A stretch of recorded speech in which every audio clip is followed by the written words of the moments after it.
जो आपका आज का मेरा टॉपिक है वो है फार्माकोलॉजी से जो है ड्रग ऑफ चॉइस। तो दोस्तों मुझे आपका बहुत सारा सपोर्ट मिला है पुरानी वीडियो से, तो आशा करता हूँ आप लोग आगे भी सपोर्ट करेंगे, लाइक सब्सक्राइब शेयर करेंगे मेरे चैनल को। तो आज का जो हमारा टॉपिक है वो है ड्रग ऑफ चॉइस। हम किस बीमारी में कौन से ड्रग देते हैं, तो हम इसी चीज़ को पढ़ेंगे आज, जो कि बहुत इंपॉर्टेंट है। हर एक क्वेश्चन किसी न किसी एग्जाम में पूछा जाता है। बिना इन क्वेश्चनों के कोई एग्जाम, नर्सिंग का एग्जाम क्या होता है, पूरा नहीं होता है। तो जो सबसे पहले है वो है ड्रग ऑफ चॉइस, इसमें टीनिया कैपिटिस, वो है ग्रेसिफ्लोविन, वो है ग्रेसियोफ्लोविन। टीनिया कैपिटिस क्या होता है, किसी किसी पेशेंट के क्या होता है, सर पे चट्टे चट्टे हो जाते हैं गोल से, वहां पे क्या होता है, बाल निकल जाते हैं, गोल गोल चट्टे बनेंगे, उसके बाल निकल जाएंगे, तो उस बीमारी को क्या बोलेंगे, टीनिया कैपिटिस। ये क्या है, फंगल इन्फेक्शन है। तो इसके लिए हम कौन सी दवाई देंगे, वो है ग्रेसियोफ्लोविन। ग्रेसियोफ्लोविन ये क्या है, एंटी फंगल दवाई है। ये क्या है, एंटी फंगल दवाई है। किसमें यूज होते हैं, टीनिया कैपिटिस में। उसके बाद जो दूसरा हम बीमारी देखेंगे, इधर साइड है डिजीज, इधर साइड उनकी क्या है, मेडिकेशन। दूसरे ट्राइजेमिनल न्यूरल्जिया। न्यूरल्जिया में क्या, न्यूरल्जिया का मतलब क्या होता है, पेन। ट्राइजेमिनल, जो हमारे ट्राइजेमिनल होते हैं, हमारी टोटल होते हैं 12 क्रेनियल नर्व। कितने होते हैं, 12 में से 5 कौन सी होती है, हमारी ट्राइजेमिनल। कौन सी होती है, ट्राइजेमिनल।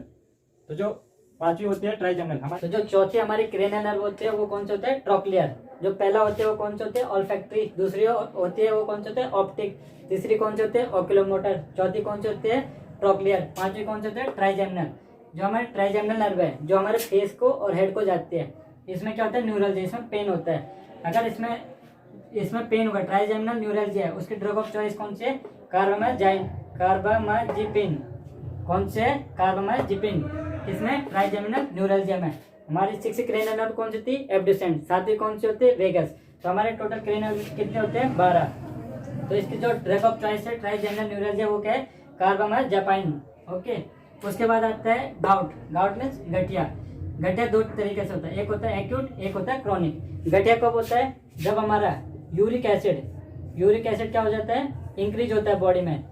यूरिक एसिड इंक्रीज क्यों होता है, क्योंकि जो प्रोटीन का मेटाबॉलिज्म होता है वो क्या होता है, सही तरीके से नहीं होता है। तो क्या होता है, जो प्यूरिन होता है, प्यूरिन की मात्रा क्या हो जाती है, बॉडी में बढ़ जाती है, जिसकी वजह से क्या होता है, जो यूरिक एसिड होता है उसका एक्यूमुलेशन क्या होता है, ब्लड में बहुत ज्यादा बढ़ने लग जाता है। अगर जो यूरिक एसिड है इसकी मात्रा 8 mg पर DL से ज्यादा हो गई, कितनी, 8 mg पर DL से ज्यादा अगर इसकी मात्रा हो गई यूरिक एसिड की, तो उसकी वजह से क्या हो जाता है, गठिया हो जाता है, जिसको क्या बोलते हैं, गाउट। अब गाउट क्या होता है, 2 तरीके से, एक होता है एक्यूट, एक होता है क्रोनिक। अगर एक्यूट गाउट है तो इसके लिए ड्रग देंगे, वो कौन सी होगी, कोलचिसिन। वो कौन सी होगी, कोलचिसिन। और कौन सी, एंडोमेथासिन। कोलचिसिन या फिर एंडोमेथासिन। ये जो ड्रग है एंडोमेथासिन, इसका एक जगह और यूज होता है, वो बीमारी है PDA, पेटेंट डक्टस आर्टरोसिस। मैंने आपको एक पुरानी वीडियो बनाई थी फीटल सर्कुलेशन की, फीटल हार्ट सर्कुलेशन। उसमें क्या होता है, जो डक्टस आर्टरोसिस होता है, अगर इसका प्रॉपर क्लोज नहीं हुआ तो उसकी वजह से जो डिजीज होते हैं वो क्या होते हैं, पेटेंट डक्टस आर्टरोसिस। तो पेटेंट डक्टस आर्टरोसिस में कौन से देते हैं, एंडोमेथासिन। एंडोमेथासिन किस में देते हैं, एक्यूट गाउट, दोनों जगह कौन से दे सकते हैं, एंडोमेथासिन। और कोलचिसिन भी इसमें देते हैं। उसके बाद है क्रोनिक गाउट। क्रोनिक गाउट में क्या देते हैं, एलोप्यूरिनॉल। उसमें कौन से देते हैं, एलोप्यूरिनॉल। उसके बाद आता है हमारा ग्लूकोमा। ग्लूकोमा क्या होता है, जब इंट्रा ऑक्यूलर प्रेशर, हमारा जो इंट्रा आई में जो ऑक्यूलर प्रेशर होता है वो कितना होता है, 10 to 21 mm of Hg। इतना क्या होता है, नॉर्मल प्रेशर होता है हमारे किसमें, आई का। अगर ये एक किससे ज्यादा हो जाता है तो उसको क्या बोलते हैं हम, ग्लूकोमा। ग्लूकोमा में किसको देते हैं, टेमिलॉल। किसको बोलते हैं, टेमिलॉल। टेमिलॉल क्या है, एक बेटा ब्लॉकर। बेटा ब्लॉकर कब देंगे हम, ग्लूकोमा को ठीक करने के लिए, ट्रीट करने के लिए। तो बेटा ब्लॉकर की जो दवाई है टेमिलॉल, ये किसके लिए यूज होते हैं, ग्लूकोमा में। उसके बाद परफॉर्मेंस एंजाइटी।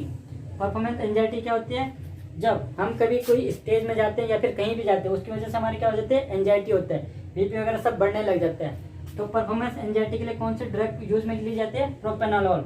कौन से ले जाते हैं, प्रोपेनोलॉल। ठीक है। उसके बाद आता है अस्थमा। अस्थमा क्या है, रेस्पिरेटरी डिजीज है। इसमें क्या होता है, सांस लेने में क्या होती है, दिक्कत होती है। अस्थमा होता है 2 टाइप का है, एक्यूट और क्रोनिक। जैसे गाउट था एक्यूट क्रोनिक, ऐसे अस्थमा है एक्यूट और क्रोनिक। अगर एक्यूट अस्थमा है तो ड्रग ऑफ चॉइस कौन सी होगी, सॉल्बेटामोल। और अगर क्रोनिक होगी तो कौन सी होगी, सॉल्मेट्रोल। ये दोनों ड्रग्स क्या है, बहुत इंपॉर्टेंट है। ग्लूकोमा ये भी इंपॉर्टेंट है, गाउट ये सभी इंपॉर्टेंट है, लेकिन जो ज्यादा इंपॉर्टेंट ज्यादा पूछी जाती है, गाउट में पूछी जाती है, एक अस्थमा में पूछी जाती है और ग्लूकोमा में पूछी जाती है। क्रोनिक में कौन सी थी, सॉल्मेट्रोल। और एक्यूट में कौन सी थी, सॉल्बेटामोल। उसके बाद जो स्टेफाइलोकोकस ऑरियस, ये क्या है, बैक्टीरिया है, ये कहाँ, ये क्या होता है, जब हमारे कभी वुंड वगैरह होता है, घाव वगैरह होता है, तो उसमें ये क्या होता है, ग्रोथ हो जाती है इनकी, किसकी, स्टेफाइलोकोकस ऑरियस।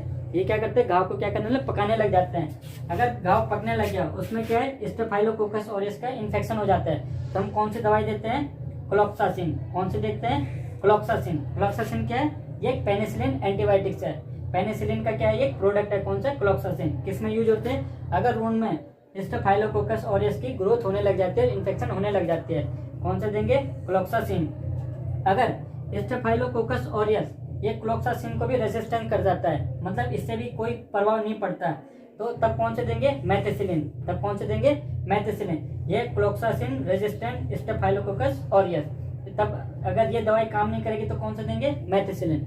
अगर स्टेफाइलोकोकस इसके भी अगेंस्ट, इसके भी जो ये रेजिस्टेंस हो जाता है, मेथिसिलिन रेजिस्टेंट स्टेफाइलोकोकस ऑरियस, अगर इससे ये दवाई भी काम नहीं कर रही है, ये बैक्टीरिया जो ये हुआ है स्टेफाइलोकोकस ऑरियस, ये क्या हो गया, रेजिस्टेंस हो गया, तब कौन से देंगे, वेंकोमाइसिन। तब कौन से देंगे, वेंकोमाइसिन। सबसे पहले हमने की कौन सी दी, क्लोक्सासिन।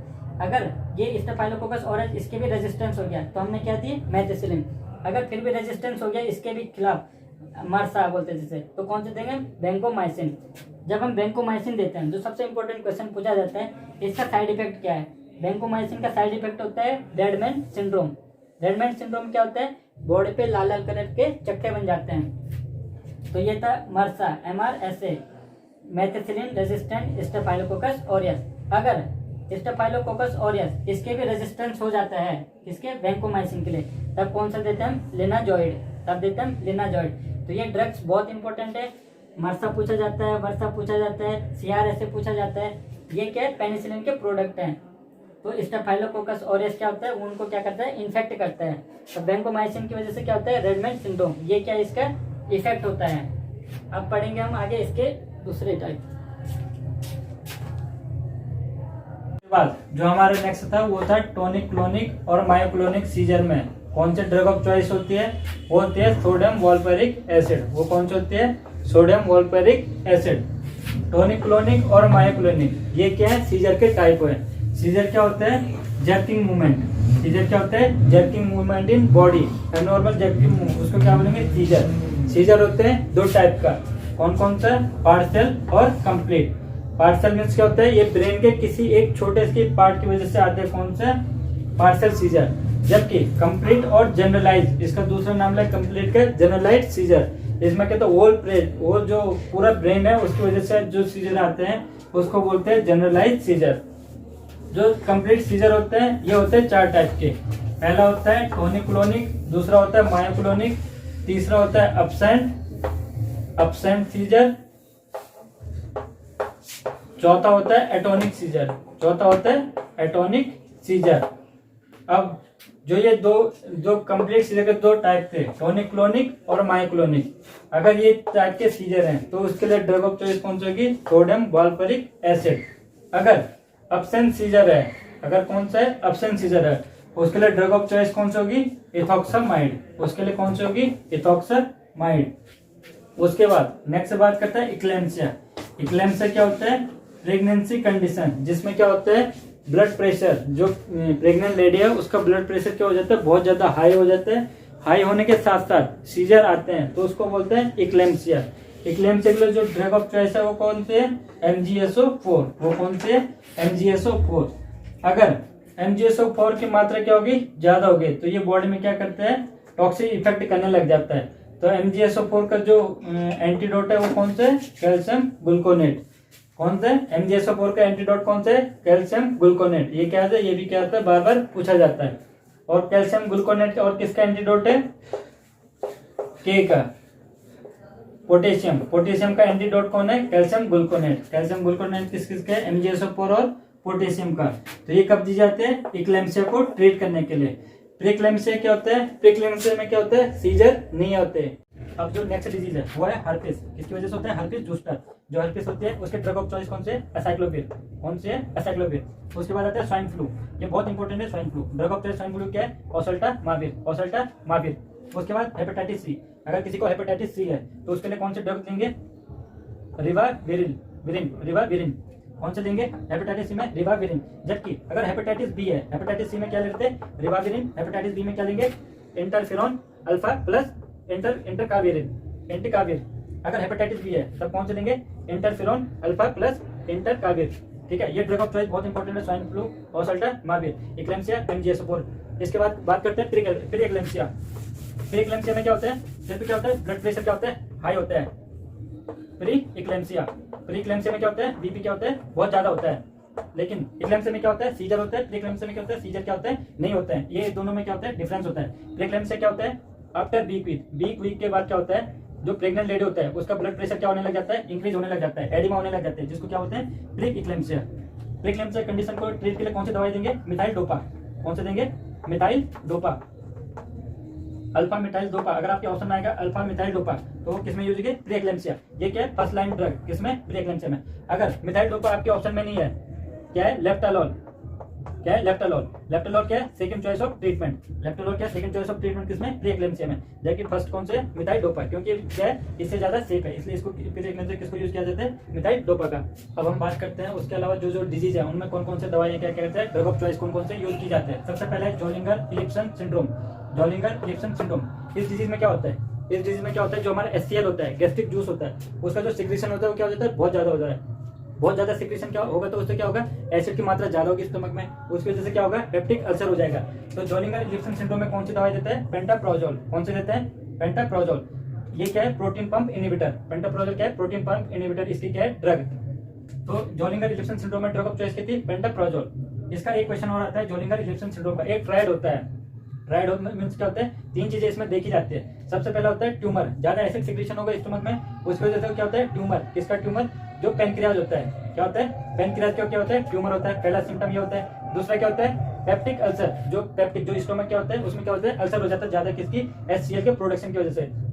तीसरा इसमें क्या देखते हैं? गैस्ट्रिक एसिड का हाइपर सिक्रीशन। जो गैस्ट्रिक एसिड का होता है उसका बहुत ज्यादा सिक्रीशन होता है, इसको बोलते हैं ट्रायड। जोलिंगर इलिप्सन ट्रायड इसको बोलते हैं। इसमें 3 चीजें थी, tumour of pancreas, peptic ulcer और गैस्ट्रिक एसिड का हाइपर सिक्रीशन। ये 3 चीजें आती है किसमें? इसके ट्रायड में। उसके बाद आता है IBD, inflammatory bowel disease. Inflammatory bowel disease क्या होता है? जो हमारा बाउल, इसमें क्या होता है? 2 टाइप का होता है। इन्फ्लामेटरी बाउल डिजीज क्या होता है? 2 टाइप का होता है। पहला होता है कॉर्न डिजीज, दूसरा होता है अल्सरेटिव कोलाइटिस। दोनों में क्या डिफरेंस है? ये जो हमारा इंटेस्टाइन है, ये क्या हमारा इंटेस्टाइन है। अब क्या होता है? कॉर्न डिजीज क्या होता है? हमारे माउथ से लेके और एनस तक, माउथ से लेके एनस तक कहीं पे भी अगर इन्फ्लामेशन हो रही है तो वो क्या होगी? Corn disease. जबकि अल्सरेटिव कोलाइटिस क्या होती है? सिर्फ रेक्टम पार्ट पे। अल्सरेटिव कोलाइटिस कहाँ होगी? सिर्फ रेक्टम पार्ट में क्या होगी? स्वेलिंग होगी, इन्फ्लामेशन होगी, उसको क्या बोलेंगे? Ulcerative colitis. जबकि माउथ से लेके एनस तक किसी भी पार्ट में अगर स्वेलिंग होती है तो क्या है? Corn disease. इन दोनों डिजीज के लिए अगर ड्रग ऑफ चॉइस को है वो कौन से? सल्फास्लाजिन। सल्फास्लाजिन, वो कौन से? सल्फास्लाजिन। किसमें? इन्फ्लेमेटरी बाउल डिजीज में। उसके बाद आता है ब्रेस्ट कैंसर। ये सबसे इंपॉर्टेंट क्वेश्चन है एम्स का। ब्रेस्ट कैंसर में कौन सी दवाई दी जाती है? ये टेमोक्सिफेन। कौन सी दी जाती है? Drug of choice टेमोक्सिफेन। उसके बाद अगर पेनक्रियाटिक कैंसर है, पेनक्रियाज में क्या हो जाए? कैंसर हो जाए, उसका है जेमसिटाबिन। उसमें कौन सी दवाई दी जाती है? जेमसिटाबिन। अगर ब्रेन में कैंसर हो रहा है, अगर ब्रेन सेल में क्या हो जाता है? कैंसर हो जाता है, उसके लिए कौन सी देते हैं? Mustard gas. ये मस्टर्ड गैस क्या है? बहुत ही खतरनाक गैस है। अगर इस गैस को ज्यादा अमाउंट में दे दिया तो ये क्या करते हैं? डेथ क्या करते हैं? कॉज कर सकती है। इसलिए ये जो मस्टर्ड गैस है ये किसमें? वॉर वगैरह में भी यूज की जाती है। तो ब्रेन कैंसर के लिए कौन सा यूज किया जाता है? Mustard gas. पेनक्रियाटिक कैंसर के लिए जेमसिटाबिन। उसके बाद आता है मलेरिया। मलेरिया किसकी वजह से होता है? Plasmodium falciparum, plasmodium vivax. इसके जो वो है प्लाज्मोडियम फाल्सिफेरम की वजह से होता है, फैलता है। तो जो ये मलेरिया है इसके ड्रग ऑफ चॉइस कौन से? आर्सेनेट। कौन से? आर्सेनेट या क्विनोन। ये दोनों क्या है? किसकी? प्लाज्मोडियम फाल्सिफेरम में की वजह से अगर मलेरिया हो रहा है तो उसके लिए ड्रग ऑफ चॉइस कौन से? आर्सेनेट या क्विनोन। उसके बाद अगर प्रेगनेंसी में मलेरिया हो जाता है, प्रेगनेंसी में मलेरिया हो जाते हैं तो क्या होता है? उसके लिए ड्रग ऑफ चॉइस कौन सी होगी तब? क्लोरोक्विन। उसके बाद कौन सी होगी? क्लोरोक्विन। अगर सिंपल है मलेरिया हो गया फाल्सिफेरम की वजह से बिना प्रेगनेंसी के अदर तो कौन से देंगे? आर्सेनेट। अगर प्रेगनेंसी में मलेरिया हो तो कौन से देंगे? क्लोरोक्विन, क्योंकि क्या माने जाते हैं? Safest drug. उसके बाद अगर क्लोरोक्विन रेजिस्टेंस हो गया, अगर जो मलेरिया है उसमें क्लोरोक्विन दवाई का कोई असर नहीं हो रहा है, क्लोरोक्विन रेजिस्टेंस है, तो हम कौन सी दवाई देंगे? मेफ्लोक्विन या प्राइमाक्विन। कौन से देंगे? मेफ्लोक्विन या प्राइमाक्विन। उसके बाद जो मलेरिया है, मलेरिया का दूसरा नाम क्या है? Brain fever. ये भी पूछा जाता है कई बार, इसलिए मैं आपको बता देता हूँ अलग में। मलेरिया का दूसरा नाम क्या है? ब्रेन फीवर या फिर ब्लैक वाटर फीवर या फिर सेरिब्रल मलेरिया। कौन सा? या तो ब्रेन फीवर नाम से आएगा, या तो ब्लैक वाटर फीवर नाम से आएगा, या फिर सेरिब्रल मलेरिया। एक दूसरी बीमारी होती है डेंगू। ये किसकी वजह से फैलती है? Aedes mosquito. जबकि ये किसकी वजह से होता है? एनाफिलिस। मलेरिया किसकी वजह से होता है? एनाफिलिस। डेंगू किसकी? एडिस की वजह से। तो ये थे ड्रग ऑफ चॉइस। कुछ